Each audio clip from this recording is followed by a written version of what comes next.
అడ్డదారులు అధికారం చేజిక్కించుకోవడం కోసం వైసీపీ డ్రామాలు ఆడుతుందని దీనిలో భాగంగానే ఉత్తరాంధ్రలో కోడికత్తి డ్రామా, విజయవాడలో గులకరాయి డ్రామాలు ఆడి సానుభూతి కోసం విశ్వయత్నాలు చేస్తున్న వైసీపీ నిజస్వరూపం ప్రజలకు తెలిసిపోయిందని, అయినా వైసీపీకి ఎన్నికల్లో ఓటమి ఖాయం తప్పదని టీడీపీ మాజీ ఎమ్మెల్యే ఐతాబత్తుల ఆనందరావు అన్నారు.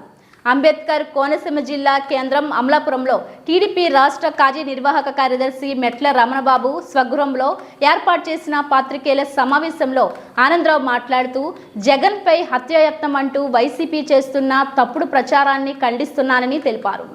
ముఖ్యమంత్రి సభలో 4 సార్లు పవర్ కట్ అయిందంటే దానికి నిర్లక్ష్యం వహించిన విద్యుత్ అధికారులను సస్పెండ్ చేయాలని ఆయన డిమాండ్ చేశారు. వైసీపీకి చెందిన అవుతు శ్రీధర్ రెడ్డి 4 రోజుల్లో సంచలనం అవుతుందని చెప్పారు. ముందుగా ఎలా తెలిసింది? దాడి జరిగిన 10 నిమిషాల్లో ప్లకార్డ్స్తో నినాదాలు ఎలా చేయగలిగారని ఆనందరావు ప్రశ్నించారు.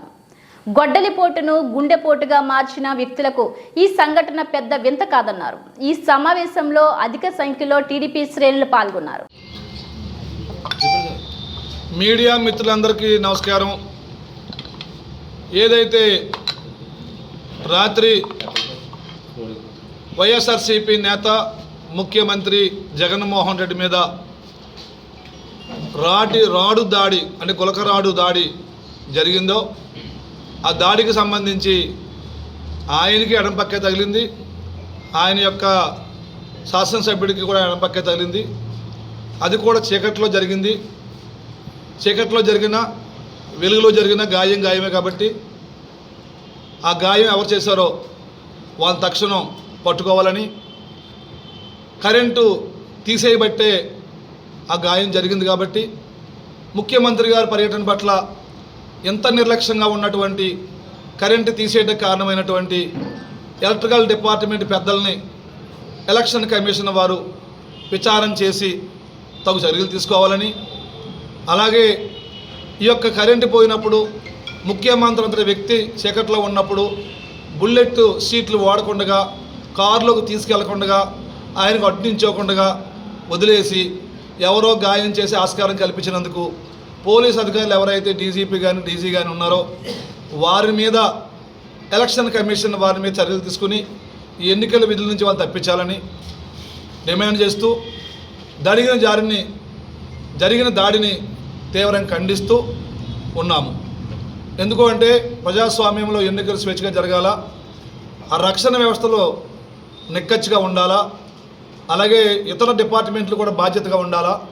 ఈ బాధ్యతగా లేరు కాబట్టి వారి మీద చర్య తీసుకోవాలని కోరుతూ జగన్ గారి మీద జరిగినటువంటి సంఘటన తీవ్రంగా ఖండిస్తూ, ఇప్పుడు మాకు జనం చెప్తున్నది ఏంటంటే, ప్రజలు ఏమనుకుంటున్నారంటే, నాతో కూడా చాలామంది ప్రజలు అన్నారు, ఏమంటున్నారంటే 2019 ఎన్నికల్లో కోడికత్తి డ్రామా ఆడారు, చిన్నాయన్ని వాళ్ళ సొంత మనుషులు చంపేస్తే నారావారి నక్షత్రం అని చెప్పి టీడీపీ మీద గెంటారు.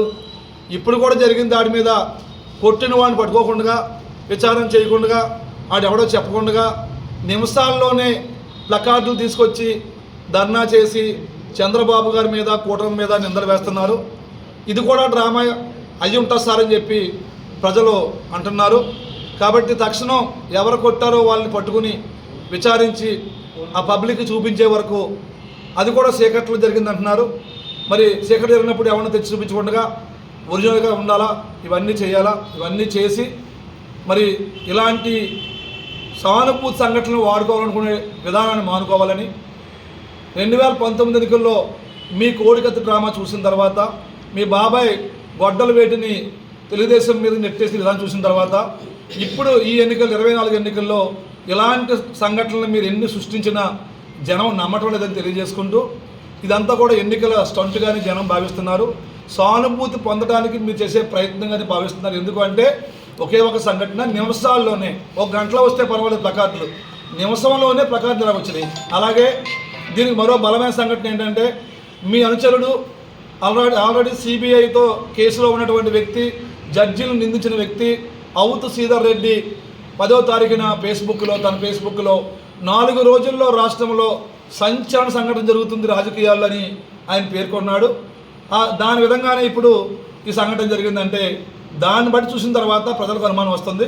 ఇది మీరే ప్రీ ప్లాన్డ్గా చేసుకుని మా మీద గెంటడానికి ఒక గెంటి ఓటర్లను మభ్యపెట్టి ప్రజలను తప్పుదో పట్టించి ఎన్నికల్లో లబ్ధి పొందడానికి మీరు చేస్తున్న కుట్రగా దీన్ని జనం భావిస్తున్నారని తెలియజేసుకుంటూ ఇలాంటి చౌకబారు సంఘటనలో ఈ యొక్క చౌకబారు విధానాల్లో మీరు కట్టబెట్టి మీరు నిజాయితీగా వ్యవహరించాలని తెలియజేసుకుంటూ